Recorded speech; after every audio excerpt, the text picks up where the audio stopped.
I've been telling people on my lives and other updates and stuff that these characters have been around for over 20 years. How are you guys feeling doing these characters again Uh, after a number of years not doing them? Yeah, so we shot a few scenes already. Um, it's odd being on 40's door. Just turned 39 this year. And when we got together to do it, it felt immediately like we're in high school again. Which I guess kind of is a big crux of the movie and kind of a theme of the movie is just Yeah, as long as it's emotionally coming out through the performances, as long as then that's good. yeah, but for me, I feel like I never maybe this sounds bad, but I never really fleshed Blaine out as a character back in the day. And even now, I'm like, well, I think what's cool now is I'm kind of actually trying to figure out who he is and be a little less surface level with it. And I wasn't thinking about character and motivation and backstory.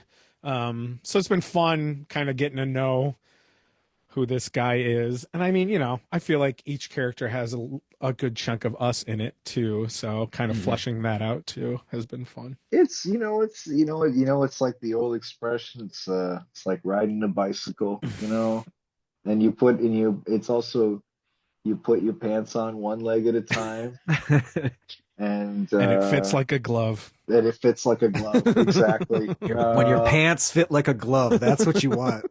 hmm hmm No, it's fun to go back to that, and it really like you've done a pretty good job of keeping it in our consciousness over the years. Sometimes you'll be like this band reminds me of like Marilyn's Dress because we cut like a 15 song album like years ago just for fun. No one heard it. That's how deep and involved Jer especially is into the lore of the dress, and you got to appreciate that.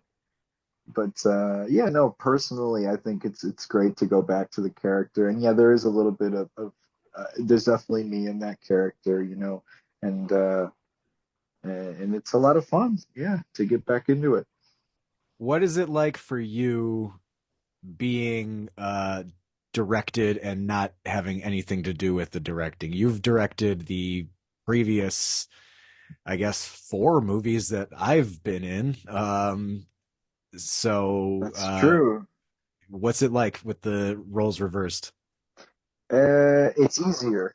You get to just like honestly, I get to just joke around with Rick and Phil and the crew and just have a good time. And then, well, where do I stand and what do I say? It's just so much easier than figuring out shots or logistics or if you're line producing it, much like Jared's doing, you have to figure out like meals, and I just have to eat. I just where's the food? Where is it? So it's great. It's so much easier and fun. That's all the questions I have, gentlemen. We All can right. wrap Well, this up. no, that was great. I'll ask this. If any, what are your fondest memories thus far of playing these Mm. characters over any medium that we've done? Because in addition to the two movies that we've made so far and the album that we cut that nobody will ever hear, we also did two completely different live performance shows of Marilyn's Dress That's at true. the theater that we used to work out of all the time. So yeah, what do you guys remember um or having the most fun doing as the characters? What was a lot of fun was there's a scene where where when we were doing the first movie, the very first one on our little high eight tape camera. Uh, you guys instructed me to improvise a flirting scene with our dear friend Mary Z, who played Daphne in the film, and that was a lot of fun. I just kind of went wild with it. I think I was like, ooh, 13. Within reason. I was going to say you get to go wild. No, you don't get to go wild, but you get to try to make them laugh. and that's what I mean. You get let off the chain a little bit. It's like basically the objective at that point for me is to make the person in the scene laugh, or Yeah. to evoke some kind of funny response. So that scene in particular sticks out to me. Hmm. Yeah, I mean, when we did those first two, and I'm sure we'll end up going this route a bit, but the first two are completely improvised. Mhm. And so yeah, I mean that was kind of the fun of those experiences and those movies is like just you're basically trying to get your friends to laugh. It's doing what we would do, staying up late, playing our own versions of improv games like naming Mario games, Right. coming up with new boring Mario games like Mario Reads. Mario I reads. I remember we didn't follow through with this one sleepover. I wanted to improvise an entire episode of That 70s Show because I thought that was formulaic enough, and playing the characters would have been fun enough. But I think we abandoned that after like the first scene, as we should have. I think Because yeah, the big obstacle there was that I had never really watched that 70s show, so I was like, yeah. I don't I even think know what to do. it probably devolved into just doing Kelso impressions, if I recall. Probably. And I think even doing this one, the fun of each of these, because the first one, I had changed schools. I was now like 15, 20 minutes away, going to a different high school. So when we did the first one, it was a way it was an excuse to get together more regularly since we didn't live down the block anymore. And then the second one, we're, working, going to college. It's getting even harder to hang out, starting to find different friend groups. So that was another great excuse to just get together and dick around. I've said dick around twice now. I don't want that to be my thing. Dicking around with Rick's Rick. Rick's the dick around guy. Yeah. That's the thing you should know about him. Can we do plugs yet? My new podcast, Dickin' with Rick. Yeah, dicking. And then now this one. I mean, like I said, almost 40. Jared's going to be 40 this year. And two of us have kids, and we live even further apart now. So now this one even more so than the others is just another excuse to get together, and that's kind of the another theme of the movie is like I just want to hang out and play with my friends. I mean, I've said that also that like it is a line lifted right from the movie, but I miss playing with my friends. That's the whole reason for writing the movie, for the emotional through line of the movie is that I miss playing with my friends. So it is nice to get to do that again. And yeah, as you just tracked that now, it's interesting how that does kind of just incidentally parallel what was kind of thematically a part of each movie. Yeah. So yeah, but this one definitely way more so because it was created as such. Yeah. And it's kind of like, why do we make anything? Why have we done, you guys had your podcast. I did one for a while. We've done our own web series. You guys have made movies and put on plays, stage shows. It's because you want to get together with these people who bring you joy and make you laugh, and it's a great excuse to do it through a medium or different mediums that we love. Yeah, it's kind of sweet. Mhm.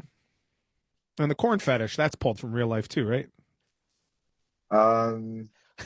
Well, What? I'm not trying to come up with a quick, funny response. Not quick at all now. That's why we scripted this one. yeah. Yes, no, it's yeah, but it's funny. I was watching the film Sinners last night. Oh, I Uh, just saw that too. there's they talk about corn liquor a couple times in the film, and like that is a common thing in that era, in that location, I imagine.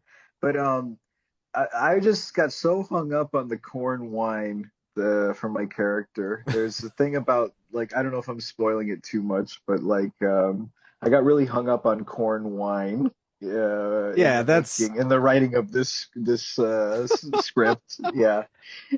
you know, with the previous movies that Dan directed, I was given the privilege to really author my character as much as possible, in terms of, you know, just the whole visual aesthetic and like every element of what goes into the character itself. And so I tried to, you know, give you guys both that option too of just like, what do you want to do in this movie? And yeah, that was one Corn thing. wine. Yeah, Dan had this idea, and it made sense too because of like, well, no, I won't go too far into it, but then I took that and expanded it into something much more, you know. So like I it was cool to for that to for just to trigger something new, you know, like to As take that long as the corn wine was like a jumping off point, yeah, I'm happy, yeah, I'm smiling. Have yeah. you had corn wine? Have you dabbled? No, that's the thing. You've That's got to the thing, try. Rick. You Have gotta try you? it. No, I don't Have think I've ever. you? I don't think I've had corn wine. It's real. Oh It's a real man, thing. I didn't even know. you gotta go to like a barn dance or a hoedown or something. I imagine they probably have some there. Well, I was like, not to get too much into the corn wine, but I was looking up like what's a funny wine also, and then I was like, oh, corn, like that's hilarious.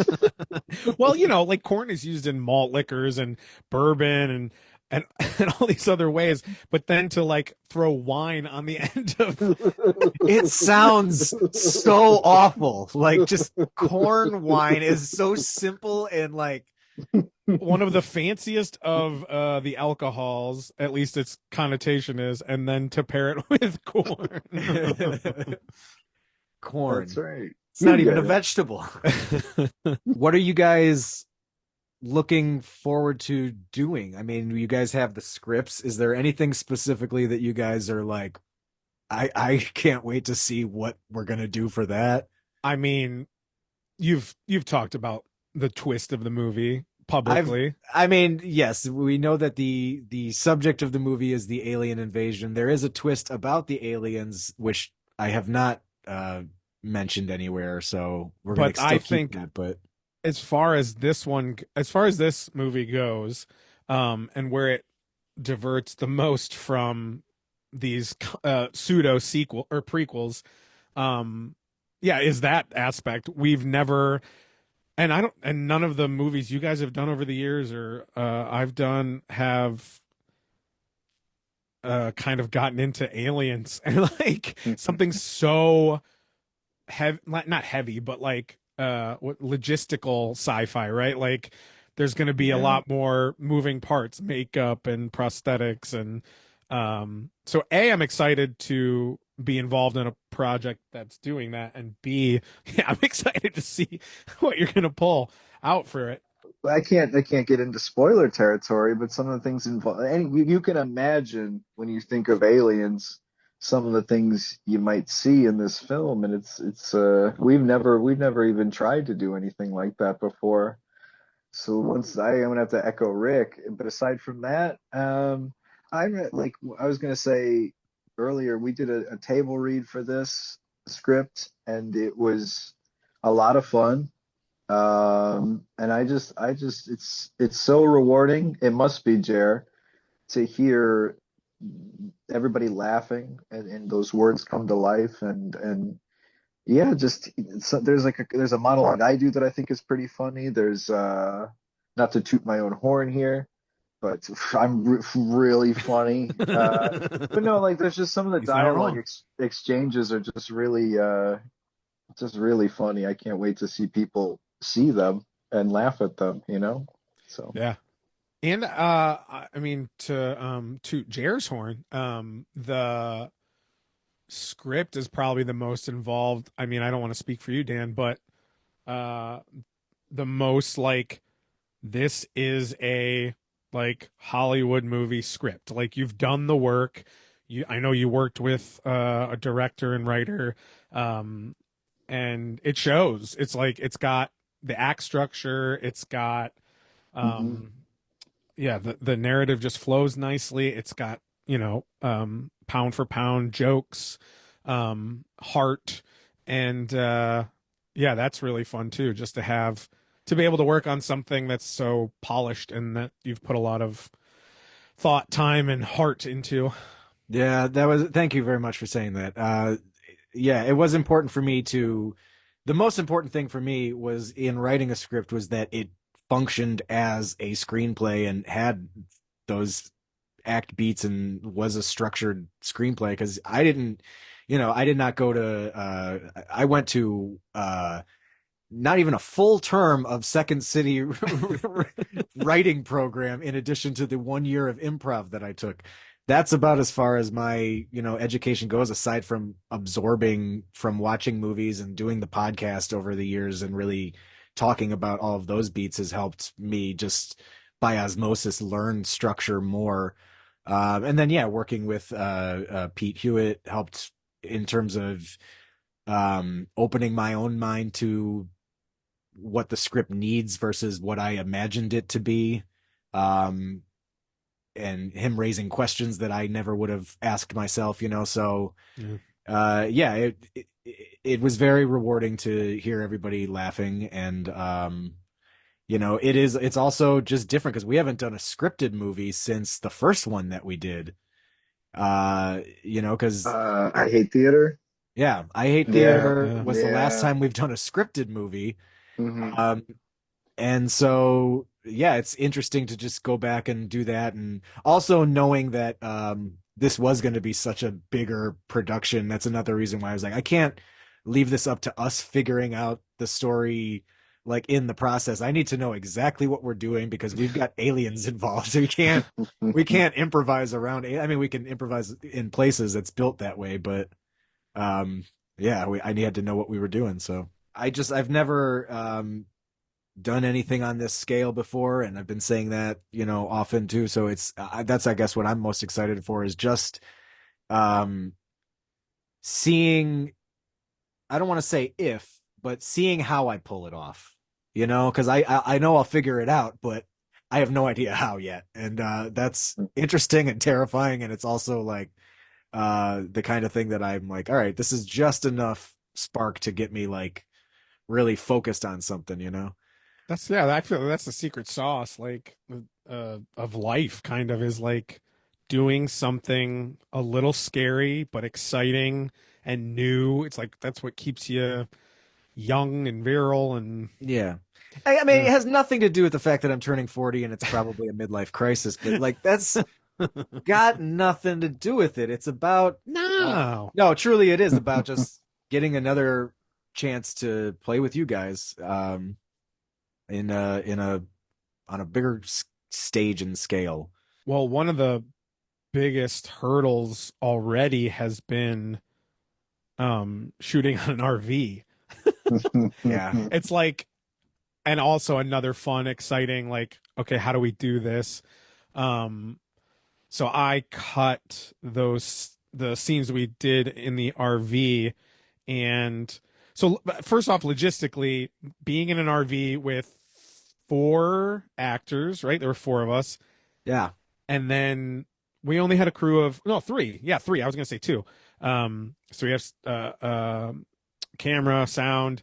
Um, I guess he was AD. Yeah, pretty No, much serving. yeah, He was, yeah, her gaffer that he was yeah, just doing everything for her. that's right. And we're all shoved into this like tiny four-person family RV, and just the logistics of shooting and finding your angles, and we're doing it documentary style, so the camera placement kind of needs to make sense. It can't be like your standard movie where a camera can be somewhere where a camera maybe wouldn't be.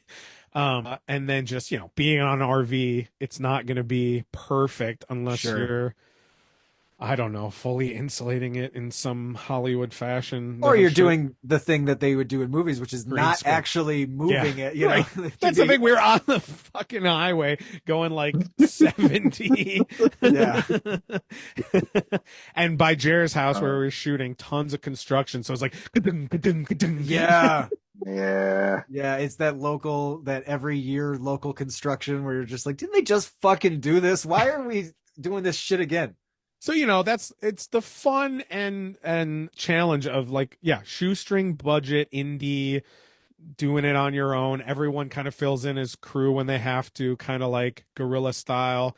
It's fun to figure out those challenges and experience them too, like fun stories. Like we already had running jokes, like a really smooth ride. Yeah, smooth ride. I was gonna just ask people in general, like, what is that joke that you have with your friends that eventually starts to piss off the people around you? Because I was getting a slight vibe eventually from the smooth ride that I was just like, I don't think all of our crew is finding this as funny as as we do. That's what I tend to do. I don't like if something really makes me laugh, I just drive it really into the ground because It's I can't stop repeating it over and over and over. oh my Yeah, God, it's so fun to just beat the joke into the ground, like on the day that it's yeah, like discovered, like knowing that it's not like right. we got to maintain this because it's going into the show. And it was just like, after today, this is going to be nothing more than a story that we laugh about. But yeah, That is man, that's so funny. Yeah, even now I feel like, yeah, you get together and a running gag comes up, and I feel like that's the thing. This might be it. This might be the only time this gag is funny. So let's kill it right here and right now together. A yeah. ritualistic sacrifice. Let's wait until the people around us are almost like, all right, guys, seriously, like enough with it because I can't hear it anymore. But and You that's the other. know, Yo, go ahead. Phil's a bad influence also in that respect Oh because yeah. whenever I get to hanging with Phil and we like usually there'll be some kind of joke in the night that we will both like kind of just fucking glom onto and just keep driving into the ground. So he's a bad influence like that too. Um, I guess what are you, I guess my question for you, Jeremy, is well, what's going to be the biggest hurdle for directing a first time feature for you? All of Act Three, figuring out all of Act Three is going to be hard. No, just the hardest thing is going to be producing and directing at the same time. This is a very difficult movie to produce and figure out. Hmm. The directing is kind of like I'm not that worried about because so many of the shots have existed in my head for going on 10 years. So like um I have wiggle room. Like I anticipated the RV scene to be shot differently, but then once I saw the camera that we were working with, I was like, okay, this is not going to be like Kevin used to just whip pan around the room with the handheld camera. We can't do Yeah. that as much. And also there just wasn't the space on the RV for that. So um yeah, but otherwise, I think everything else will be coming out exactly as I've seen it. So as long as I can articulate that to our DP, then that's not my concern. It's all the production elements of it that concern me. And I don't want to say concern. Concern's the wrong word. It's that are currently vex me and are a challenge that I will face one at a time. Yeah, I mean, I feel like anything I've worked on, and when you hear people talk on podcasts or interviews or something, it's like, yeah, production, like producing is probably the hardest job. It's like the planning and organizing and keeping people on time and the budget, and like that's the hardest part of making something like this. It's like Hmm. directing obviously has its own challenges, but like, yeah, directors and actors, once it's in full swing, and if you have a big crew, I you unfortunately, Jer, have to wear many more hats than a big studio director would do or something. But yeah, producing, I don't envy you. So I don't envy me.